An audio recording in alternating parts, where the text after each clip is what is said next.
नमस्कार, स्वागत है आप सभी को। आज आप लोगों को मेरी तरफ से करवा चौथ की हार्दिक शुभकामनाएं। आज की कहानी है करवा चौथ की सुंदर कहानी। बहुत समय पहले की बात है।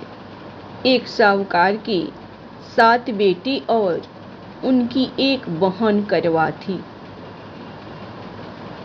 सभी 7 भाई अपनी बहन से बहुत प्यार करते थे, यहाँ तक कि वे पहले उसे खाना खिलाते और बाद में स्वयं खाते थे। एक बार उनकी बहन ससुराल से मायके आई हुई थी।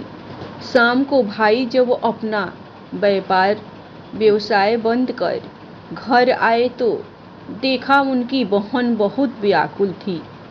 सभी भाई खाना खाने बैठे और अपनी बहन से भी खाने का आग्रह करने लगे, लेकिन बहन ने बताया कि उसका आज करवा चौथ का निर्जल व्रत है और वह खाना सिर्फ चंद्रमा को देखकर उसे अदय देकर ही खा सकती है, क्योंकि चंद्रमा अभी तक नहीं निकला है।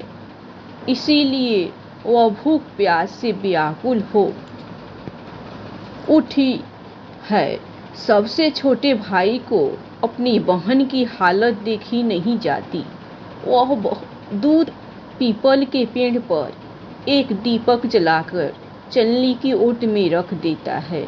दूर से देखने पर वह ऐसा प्रतीत होता है कि जैसे चतुर्थी का चांद उदित हो रहा हो।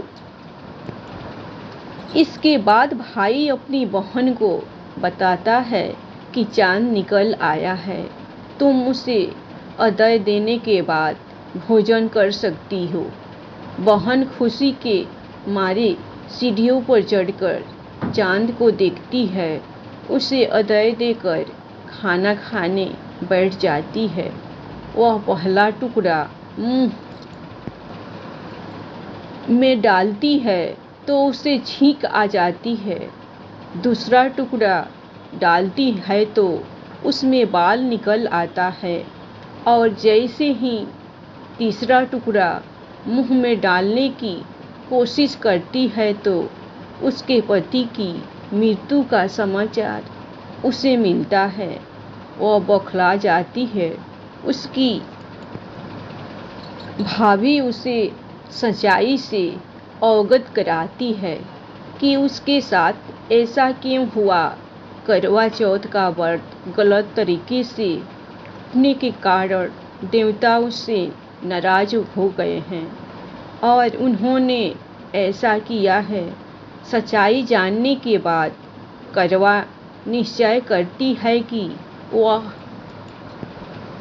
अपने पति का अंतिम संस्कार नहीं होने देगी और अपने सतीत्व से उन्हें पुनः जीवन दिलाकर रहेगी। वह पूरे 1 साल तक अपने पति के शव के पास बैठी रहती है, उसकी देखभाल करती है। उसके ऊपर उगने वाली सुईनुमा घास को वह एकत्रित करती जाती है। 1 साल बाद फिर करवा चौथ का दिन आता है। उसकी सभी भाभियाँ करवा चौथ का व्रत रखती है। जब भाभियाँ उससे आशीर्वाद लेने आती हैं तो वह प्रत्येक भाभी से एवं सुई ले लो, प्रिय सुई दे दो, मुझे भी अपनी जैसी सुहागिन बना दो, ऐसा आग्रह करती है। लेकिन हर बार भाभी उसे अगली भाभी से आग्रह करने का कह चली जाती है। इस प्रकार जब छठे नंबर की भाभी आती है तो करवा उससे भी यही बात दोहराती है। यह भाभी उसे बताती है कि चूंकि सबसे छोटे भाई की वजह से उसका व्रत टूटा था, अतः उसकी पत्नी में ही शक्ति है कि वह तुम्हारे पति को दोबारा जीवित कर सकती है। इसीलिए जब वह आए तो तुम उसे पकड़ लेना और जब तक वह तुम्हारे पति को जिंदा न कर दे उसे नहीं छोड़ना। ऐसा कहकर वह चली जाती है। सबसे अंत में छोटी भाभी आती है। करवा उनसे भी सुहागिन बनने का आग्रह करती है, लेकिन वह टाल मटोली करने लगती है। इसे देख करवा उन्हें जोर से पकड़ लेती है और अपने सुहाग को जिंदा करने के लिए कहती है। भाभी उससे छुड़ाने के लिए नोचती है, खसोटती है, लेकिन करवा नहीं छोड़ती है। अंत में उसकी तपस्या को देख भाभी पसी जाती है और अपनी छोटी उंगली को चीरकर उसमें से अमृत उसके पति के मुंह में डाल देती है। करवा का पति तुरंत श्री गणेश कहता हुआ उठ बैठता है। इस प्रकार प्रभु कृपा से उसकी छोटी भाभी के माध्यम से करवा को अपना सुहाग वापस मिल जाता है।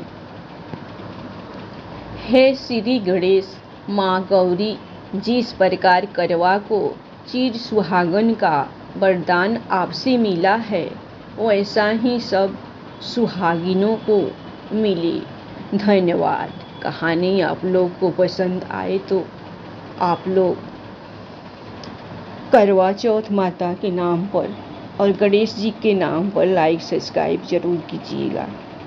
हमेशा खुश रहिए, अपना ख्याल रखिए। जय गणेश, जय शिव शंभु गौरी।